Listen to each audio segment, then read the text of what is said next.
저는 뭐 기본적으로 예결위 소위 입장을 최종적으로 의결된 부분을 존중한다라는 전제에서 얘기를 하면 우리 차관님, 예. 예산이라는 게 기본적으로 내년 1년 동안 교육정책 목표를 실현하기 위한 수단이죠. 그렇습니다. 예, 근데 저는 가급적이면 뭐 민주당 소속이지만 가급적이면 균형적 입장으로 좀 바라보려고 하는데 그럼에도 불구하고 편차는 있겠죠. 근데 우리가 꼭 지켜야 될 예산, 진보 정권, 보수 정권 관계없이 꼭 지켜야 될 예산에 대한 원칙들이 있죠.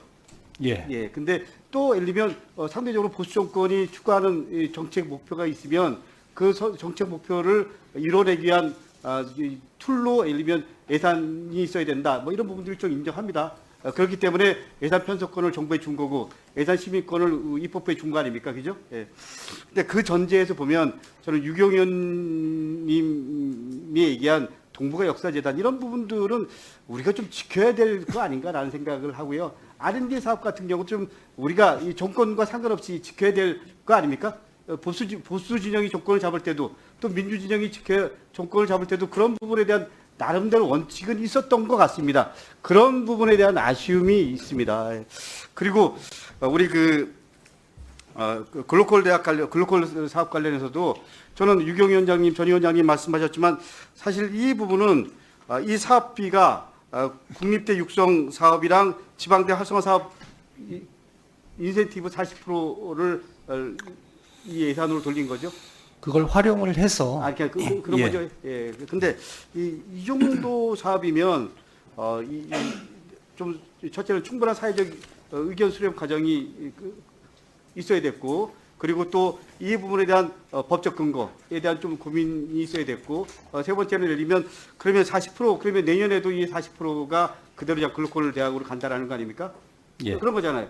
그러면 이게 나머지 인센티브 100%가 다 글로컬로 가는 건 아닙니다. 아니, 그 중에 일부가 글로컬. 그러니까 지금 40% 정도로 제가 설명을 들은 건데 그러면 나머지 한 60%가 일반 대학을 간다는 건데 지금 담당 과장께서는 충분하다라고 얘기하는데 실제로 십몇 년 동안 이 고등교육의 등록금이 다 동결된 상황에서 충분하다라는 말에 우리 고등교육 그 관계자들이나 학생들 입장에서 보면 이게 얼마만큼 동의가 될 수 있을지라는 솔직히 좀 인식의 차이가 크다라는 생각이 듭니다. 이거에 대한 고민 좀 다시 한번 해보십시오. 어떻게 보면 이 부분은 고등교육 체제의 근간을 흔드는 문제입니다. 그리고 어떻게 보면 어떻게 될지 몰라도 여기에 드는 30개 대학은 뭐 예를 들면 나름대로 그야말로 긍정적인 부분에서 보면 기회일 수 있지만 나머지 대학을 어떻게 할 거냐. 그리고 예를 들면 이 30개 대학도 5년 끝난 다음에 어떻게 할 거냐.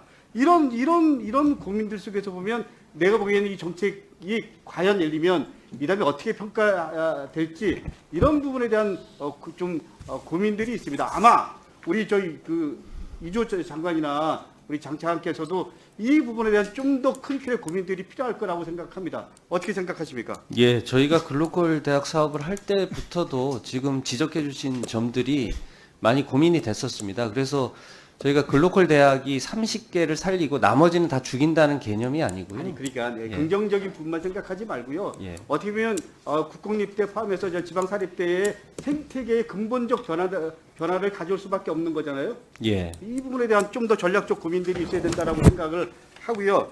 그리고 제가 구쪽에 우리 국립대학 총장이 사무국장을 자율적으로 임명할 수 있도록 보장한다.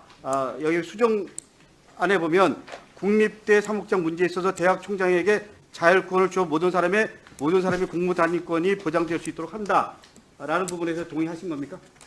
그러니까 내 말은 예를 들면 교육부 관료들이 예. 국립대 사무국장의 공모에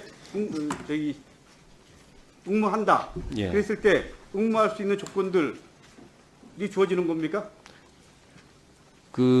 저희들이 생각하는 거는 이제 그 자리를 교육부 소속의 그 공무원에서 별정직 공무원 형태로 풀어놨기 때문에 현직인 사람들은 이미 공무를 담임하고 있지 않습니까? 그래서 그 자리를 자유롭게 이렇게 왔다 갔다 하는 개념이 아니고 현직에 충실하고 민간이나 뭐 이런 교수나 이런 역량이 되는 분들을 그러니까 그 지난번에 개방형으로 모시겠다는 얘기입니다. 그러니까 이제 지난번에 법적 근거가 그 당시에 저한테 얘기할 때 아직까지 최종적으로 만들어지지 못했다 이런 얘기 하지 않았나요? 지금 뭐 법적 근거는 얼마 전에 저 국무회의까지 통과를 해서 갖춰져 있습니다. 예. 그러니까 얼마 전까지잖아요. 그 제가 지난번에 질의했을 때는 법적 네. 근거가 좀 미흡했다고 인정한 거 아닌가요? 법적 근거 그러니까 제- 개정 작업 중에 있었습니다. 그러니까 미흡했던 거죠. 제 얘기 결론은 예, 예. 어쨌거나 지금 요점은 이거 아닙니까? 국립대 총장한테 자율권을 주겠다라는 거잖아요. 그렇습니다. 예. 예. 근데 그거를 정교수, 그 실줄이한 이런 사례들을 보면 대부분 다 이 공무원들한테 해당 부처 공무원들한테도 기회를 대부분 다 줍니다. 내가 뭐 관료 입장에서 얘기하는 게 아니고 이거는 어떻게 보면 공무 단위권이라는 부분에서도 그렇고 좀 더 법적 근거 생각하면 상대적으로 우리 이주호 장관이나 우리 이제 장차관이 지금 지키고자 하는 원칙 이게 뭐 용산의 지침인지 모르겠지만 상당히 내가 보기에 좀 미흡하고 부족합니다.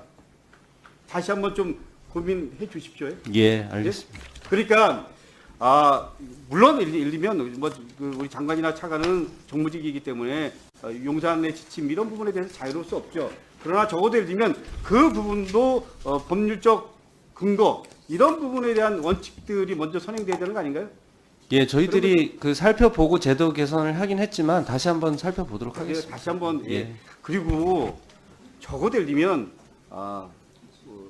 최소한 예를 들면 공무단임권 포함해서 공무원들이 갖고 있는 기본적인 그 권리 이런 부분까지 지지층이 딱 따로 있어요. 인정하지 않으면서